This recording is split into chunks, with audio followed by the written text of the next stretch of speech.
Assalamualaikum warahmatullahi wabarakatuh. Hello there, it's me, Fitri, and today we will analyzing a novella by socio-cultural approaches. This story has something to do with Japan. The novella is called Memoirs of a Geisha.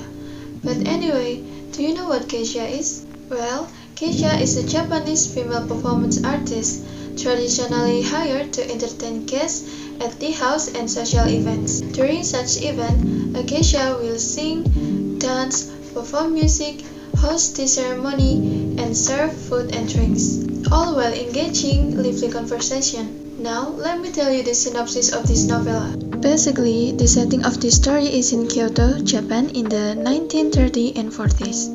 Chiyo was the second daughter of a poor fisherman in Yoroido and a curiosity in her village. Her eyes were blue-gray. Her father was old and her mother terminally ill. Thus parents were persuaded to sell their daughters. Chiyo and sister Satsu were promptly sent to Gion district right away. Hatsumomo, the star of the Okia, sensed that she was going to be a threat. She forced Chiyo to ruin a kimono belonging to Hatsumomo's most hated rival, Mameha. The sister decided that Chiyo would sneak out of the Okia by walking on top of neighboring roofs, meet up with Satsu, and then they would escape together. Her attempt failed as she fell off one of the roofs, and her sister went on without her. While she was recovering from her injuries, she received a letter informing her that both of her parents have died. Now she is all alone in the world. The madam decided not to raise her as a geisha, but as a maid. On a maid wage, she will never be able to pay off her contract and leave the Okia. She settled uneasily into her doomed life, while watching her friend Pumpkin get elevated to apprentice geisha. When Chiyo was 12 years old, she was out on errand. Her concern for her future remaining as a maid under mother overwhelmed her and she started to cry. A man stopped by, bought her shaved ice and gave her coins to cheer her up. Watching the chairman walk away with two geishas, Chiyo decided that she would become a geisha at any cost, just so that she can be with him. She spent the coins on making her wish, and kept the chairman's handkerchief. A few days later, the Okia got a surprise visit from the famed geisha Mameha, who offered irresistible conditions to take Chiyo as her apprentice geisha. Mother's greed got the better of her and Chiyo became Sayuri. During her training, Sayuri showed considerable talents and mother began to consider adopting her, instead of Pumpkin as her daughter, to inherit the Okia. This further intensified the fight between Hatsumomo and Mameha. Time was drawing close to the bidding for Sayuri Mizuake, the first night. But with Hatsumomo's scams, Mameha was nowhere close to finding enough potential danas or patrons to start a proper bidding. She decided to try the impossible. Nobu, a rich man disfigured by chemical accident and disliked geishas. Miraculously, he fell in love with Sayuri, and Sayuri with his best friend, the chairman. Sayuri's Mizuake made history as the highest bid to date, and she became the it geisha. Mother adopted her, kicked Hatsumomo out for trying to destroy her career by causing the fire, and Pumpkin was left homeless to fend for herself. But Sayuri's glory was cut short by World War II. As all geisha were gathered up and shipped to factories as workers, she and Mameha went into hiding with the chairman's help. After the war, Mameha and Sayuri found it hard to survive as genuine geishas. The American soldiers are the big spender now. The chairman hired Sayuri, Mameha, and Pumpkin for a trip. He wanted them to entertain an American colonel and turn them into his business partners. But meeting the chairman again after the war proved to be too strong a temptation. She decided to throw everything away and follow her heart for once. She arranged for the general to meet her in a shack and told Pumpkin to bring Nobu so that both can be disappointed at her. She took this long-awaited chance and had her revenge. She broke the chairman. A heartbroken Sayuri threw away the cherished handkerchief and gave in to her fate. Just when she thought she had lost favor with Nobu, Mother got a booking request from him. Disillusioned and settling for security, Sayuri arrived prepared to get back in Nobu's favor, only to find that the booking was made by the chairman. Now that his best friend is no longer interested in Sayuri, the chairman can finally show his feelings and have his Chio back. It was him who sent Mameha to find the girl with gray eyes and ensure that she was taken care of and reunite with him. Next is point of view. The novella, told in first-person perspective, tells the story of Nita Sayuri and the many trials she faces on the path of becoming and working as a geisha in Kyoto, Japan, before, during, and after World War II. Themes. First is deception. Sayuri's life is one of deception. The irony is that she takes on the profession of a geisha, which relies on deception. As a geisha, Sayuri assumes an identity other than her true one. She laughs at jokes that are not funny, and she learns to make a certain kind of blank face that men can believe. And she learns to make a certain kind of blank face that men can believe means whatever they like. Her success depends on her ability to appear not as herself, but as whomever her clients want her to be. Second is beauty. As Sayuri slowly enters the world of the geisha, she becomes more and more aware of the role of beauty in her society. She realized the importance of beauty immediately upon arriving in Gion. When she sees Hatsumomo at the Okiya, her beauty leaves Sayuri speechless, having never seen anything like her. Sayuri's lavish description of the patterns and colors in kimonos attests to her appreciation of beauty. Most pointed, however, is how golden the big beauty in Hatsumomo. In her character, he demonstrates the stark difference between superficial beauty and true beauty. As stunningly beautiful as Hatsumomo is in appearance, she is ugly in character. Third is metamorphosis. Golden symbolizes her metamorphosis from the lowly fisherman's daughter to a glamorous geisha, with the changing of her name from Chiyo to Sayuri. Among the most basic elements of a person's identity is her name, and to become a geisha, Chiyo must become Sayuri. Next is plot. Memoirs of a geisha begin with impoverished little village girl named Chiyo, who was taken away from her family and sold to a strict geisha house in Gion, where she learned how to become a successful geisha in order to survive. During her time there, she is treated like a slave and looked down on by the other experienced geisha. However, with beauty and cleverness to her advantage, she's become one of the greatest geisha by the name Sayuri in all Kyoto in order to pay back her debt to the school, but to do this, she was sacrificed personal desires in the name of fame, the man she admired, the sister she yearned to find, all had to be pushed aside for her success as an entertainer. Next is characteristic. First is Iwamuraken, or the chairman. Sayuri meets the chairman years before she becomes a geisha, and his elegance and kindness inspire her to be a great geisha. She wants to be the kind of woman who spends time in the presence of such men.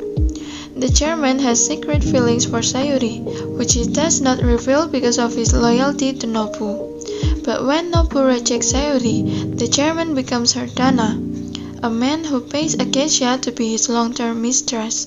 He does not marry her, because he already has a family, but he pays all of her expenses. Second is Sakamoto Chiyo, or Nita Sayuri. Her unusual gray eyes distinguish her from other girls, and these features plays a significant role in her success later as a geisha. She is clever, energetic, and imaginative. As a woman, however, her imagination shows her maturity, as she is be able to maneuver the complicated social and interpersonal workings of being a geisha. Sayuri is adept at learning to socialize with men and manipulate them, although she does not use her skill for her own selfish pride. She learns to recognize good character and she values friendship. Third is Dr. Crab. Dr. Crab is a physician in the Gion district. He is called Dr. Crab for the way he hunches his shoulders and sticks out his elbows. He is methodical in his practice and in his personal life. He has a particular interest in winning novice geishas Mizuake, or virginity. Fourth is Hatsumomo. When Sayuri arrives at the Okia, Hatsumomo is the only working geisha in the house. Her great success brings in all the money for the house to function and support her profession. She is devastatingly beautiful but equally cruel. She can put on charming disposition while entertaining, but in reality she is scheming, manipulative and cold. Fifth is Mameha. Mameha is one of the most successful geishas in Japan.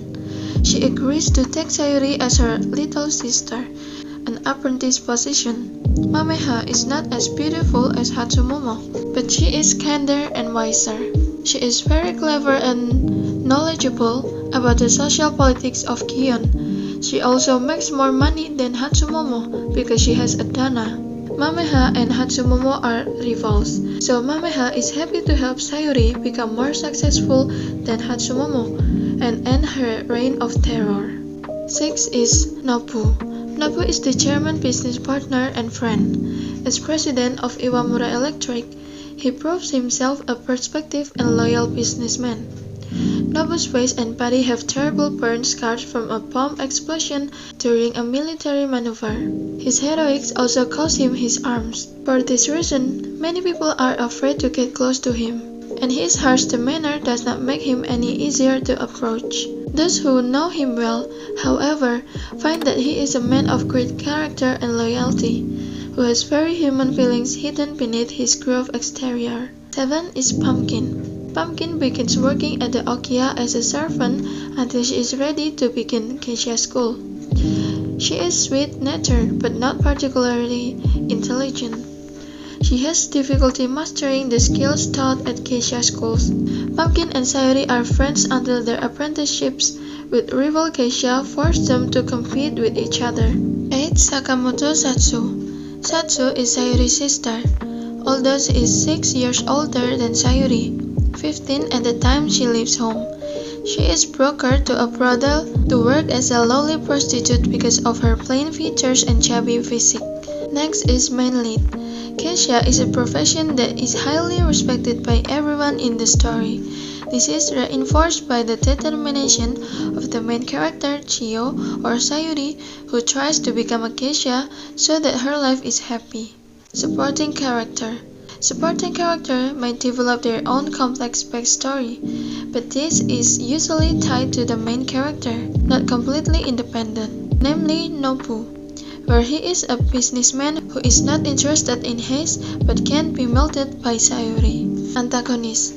The antagonist character in this story is played by Hatsumomo, where Hatsumomo always harms Chiyo by provoking every incident and making it seem as if Chiyo is at fault in every problem that Hatsumomo causes. Protagonist. The protagonists in the story are played by Chiyo and the chairman, where they both have positive characters and do not create conflict in the story. Rounded. Chiyo thinking independently and generally holding on to her determination to become a geisha, even though the obstacles she faces are very difficult. She is able to bring the reader into the story. Unrounded. Hatsumomo is a woman with the talent of a famous geisha, but she becomes a stranger because of her transgression and has a strong character, and doesn't want anyone to replace her as a famous geisha. After See the Object. After reading this novella, the reader can know that geisha are highly respected and have a happy life at the time the story takes place or in 2005. This is reinforced by the character Chiyo, who is consistent with her determination to become a geisha, with the reason that her life is happy. Socio-cultural. Socio-cultural theory stresses the role that social interaction plays in psychological development.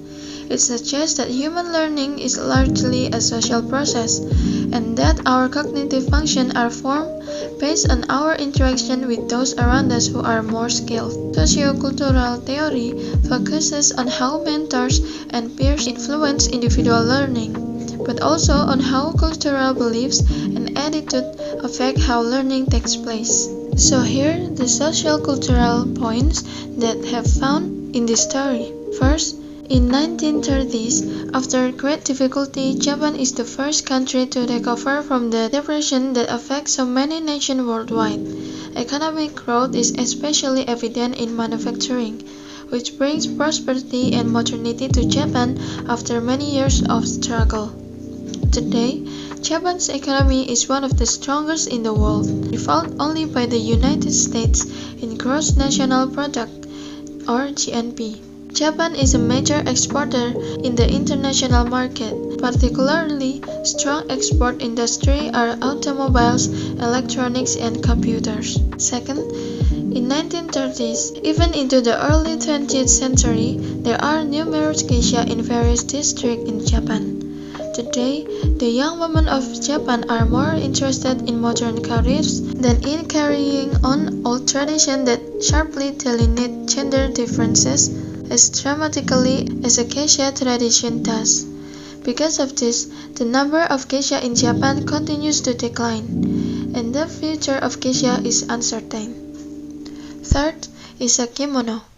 Geisha kimono are elegant and insanely expensive, different with the housewife that is much more utilitarian. Fourth, geisha seem to be eternal mistress, but it makes sense.